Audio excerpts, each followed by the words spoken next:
Hello everyone. आज का जो हमारा टॉपिक है वो है सिग्निफिकेंट फिगर। ठीक है।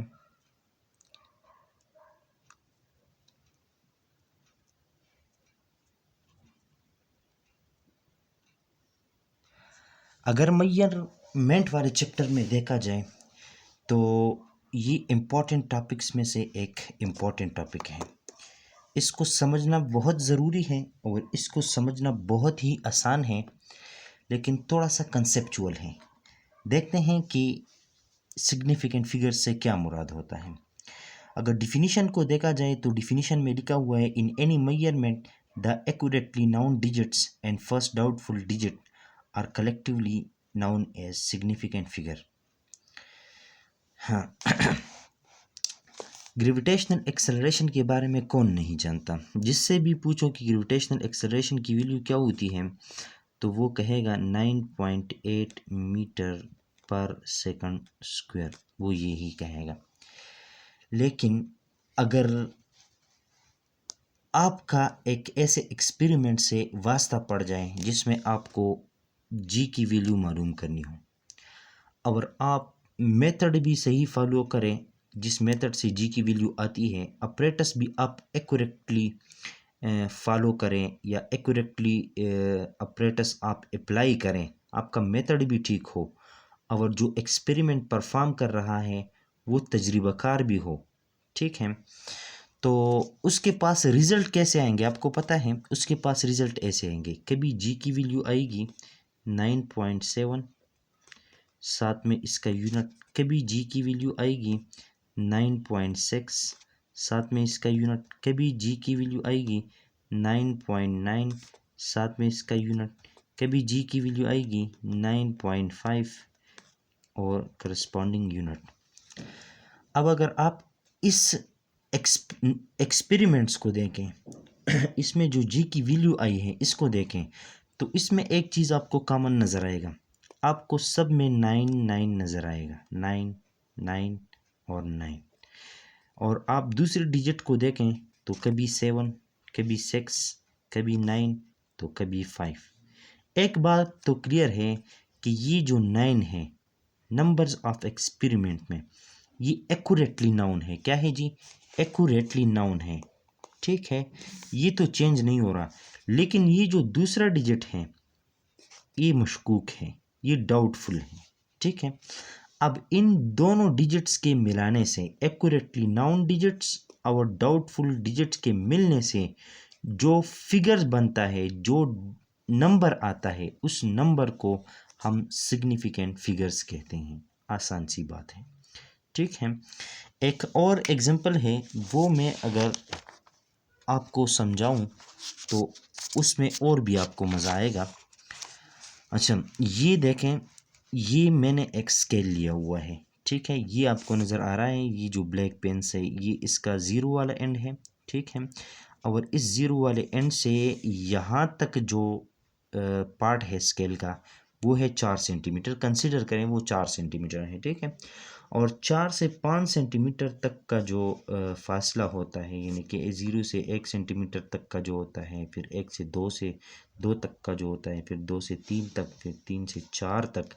अब जो 4 से 5 तक का जो फासला किया है ना, तो यूँ समझे कि उसको हमने जूम किया है, मतलब माइक्रोस्कोप में उसको देख रहे हैं, तो तब ये हमें इतना बड़ा नज़र आ रहा है। और इस स्केल की मदद से हम एक राड, ये जो ग्रीन कलर का राड है, इसका क्या ले रहे हैं, मेजरमेंट ले रहे हैं। लेकिन एक बात याद रखें इधर कि ये स्केल जो है ये कम अज़ कम कितना नाप सकता है, यानी कि यहाँ से यहाँ तक नाप सकता है, ठीक है। 0.1, फिर यहाँ से यहाँ तक 0.1, यहाँ से यहाँ तक 0.1, साथ में इसका यूनिट है 4 सेंटीमीटर। मतलब ये कहने का कि इसका लीस्ट काउंट जो है वो है 0.1 सेंटीमीटर। इससे कम फासला आएगा तो ये स्केल आपको नहीं बता पाएगा कि ये कितना लेंथ है, अगर 0.1 सेंटीमीटर से कम आ रहा है तो, ठीक है। अब इस राड को देखें और मैं आपसे अगर पूछूं कि इसका लेंथ कितना है, तो आप कहेंगे कि 4 तो क्लियर है, फिर 4.1, 4.2, 4.3, 4.4। यहाँ तक को तो क्लियर है। अब इस रॉड की जो लेंथ है वो 4.4 और 4.5 के दरमियान में आ रहा है, ठीक है। और इस स्केल की खामी ये है, इस स्केल की लिमिटेशंस में ये बात आती है कि जब दरमियान में बात आ जाए तो ये स्केल नहीं बता पाता कि कितना लेंथ है, ठीक है। और मज़े की बात ये है, अगर आप 4 को देखें और 5 को देखें और इसके दरमियानी हिस्से को देखें तो दरमियानी हिस्से से आगे वाले हिस्से में इस रॉड की लेंथ आती है, ठीक है। अब कहने का मतलब ये हुआ कि अगर आपसे मैं पूछूं कि इस रॉड का लेंथ कितना है तो आप कहेंगे 4, 1, 2, 3, 4। अब 4.4 तो क्लियर हुआ, 4.4 तो क्लियर हुआ, लेकिन ये 4.46 भी हो सकता है, 4.47 भी हो सकता है। 4.6 क्यों यहाँ से क्यों शुरू हुआ, ये इसलिए कि 4 और 5 का जो दरमियानी हिस्सा है इससे आगे आगे लाई करता है, यानी कि 4.46 भी हो सकता है, 4.47 भी हो सकता है, 4.48 भी हो सकता है, 4.49 भी हो सकता है, ठीक है। अब अगर आपसे मैं पूछूं कि इसमें एक्यूरेटली नाउन डिजिट्स कौन से हैं तो आप कहेंगे 4.4, 4.4, 4.4, 4.4। और डाउटफुल जो चेंज होने वाला डिजिट है वो ये 6 है, 7 है, 8 है और 9 है, ठीक है। अब इस सब डिजिट्स को मिलने से, यानी कि 2 एक्यूरेटली नाउन डिजिट के मिलने से और एक डाउटफुल डिजिट के मिलने से जो हमारे पास नंबर बनता है ना, इसको हम कहते हैं सिग्निफिकेंट फिगर्स, ठीक है। ये भी सिग्निफिकेंट फिगर्स हैं, ये भी सिग्निफिकेंट फिगर्स हैं, ये भी सिग्निफिकेंट फिगर्स हैं, ये भी सिग्निफिकेंट फिगर्स हैं। इसमें कितने सिग्निफिकेंट फिगर है, 1 2 3, इसमें 1 2 3, इसमें 1 2 3, इसमें 1 2 3, ठीक है। इसी तरह अगर मैं इस ब्लैक रॉड की लेंथ को मेजर करना चाहूँ और आपसे मैं पूछूं कि इस रॉड की लेंथ कितनी है तो आप कहेंगे 4 सेंटीमीटर तो क्लियर हो गया, ठीक है। अब 4.1, 4.2, 4.3, 4.4, अब ये 4.5 और 4.5 से आगे और 6 से पहले पहले लाई करता है। और वही बात कि 4.5 और 4.6 का जो दरमियानी हिस्सा है इससे पीछे पीछे वाले हिस्से यानी कि 5 की तरफ लाई करता है।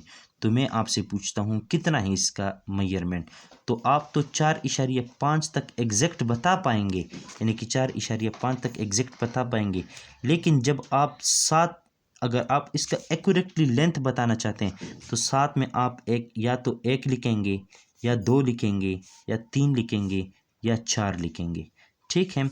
आप 1 2 3 या 4 क्यों लिखेंगे, क्योंकि इस स्केल की खामी यही है कि ये आपको पॉइंट के बाद एक हिस्सा बताता है और आप इस रॉड का सही लेंथ बताना चाहते हैं।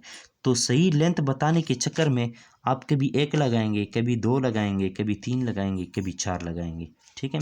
मैं अगर आपसे अभी पूछूं कि इसमें एक्यूरेटली नाउन डिजिट कौन सा है इस मेजरमेंट में तो आप कहेंगे 4 5, 4 5, 4 और 5, 4 और 5। और डाउटफुल डिजिट कौन सा है, 1 है, 2 है, 3 है और 4 है। तो इस एक्यूरेटली नाउन डिजिट्स और डाउटफुल डिजिट्स के मिलने से जो ये नंबर बनता है, ठीक है, जो ये डिजिट्स बनते हैं इसको हम कहते हैं सिग्निफिकेंट फिगर, ठीक है। इसमें कितने सिग्निफिकेंट फिगर है, 1 2 3, इसमें कितने हैं, 1 2 3, इसमें कितने हैं, 1 2 और 3, और इसमें कितने हैं, 1 2 और 3, ठीक है। यही सिग्निफिकेंट फिगर का कंसेप्ट है कि एक्यूरेटली नाउन डिजिट और डाउटफुल डिजिट को मजमूई तौर पर हम कहते हैं सिग्निफिकेंट फिगर। एक मर्तबा फिर इसकी डिफिनीशन देख लें और उम्मीद है कि आज के बाद सिग्निफिकेंट फिगर में कोई मसला नहीं होगा। नेक्स्ट लेक्चर में हम देखेंगे कि कौन कौन से नंबर सिग्निफिकेंट फिगर हो सकते हैं और कौन कौन से नंबर सिग्निफिकेंट फिगर नहीं हो सकते, और उससे अगले लेक्चर में हम देखेंगे कि सिग्निफिकेंट फिगर्स को ऐड कैसे किया जाता है, मल्टीप्लाई कैसे किया जाता है, माइनस कैसे किया जाता किया जा सकता है और उसके रिजल्ट में कितने सिग्निफिकेंट फिगर आने चाहिए, ये सारी बातें अगले लेक्चर्स में और उससे अगले लेक्चर में सीखेंगे। तब तक खुदा हाफिज़।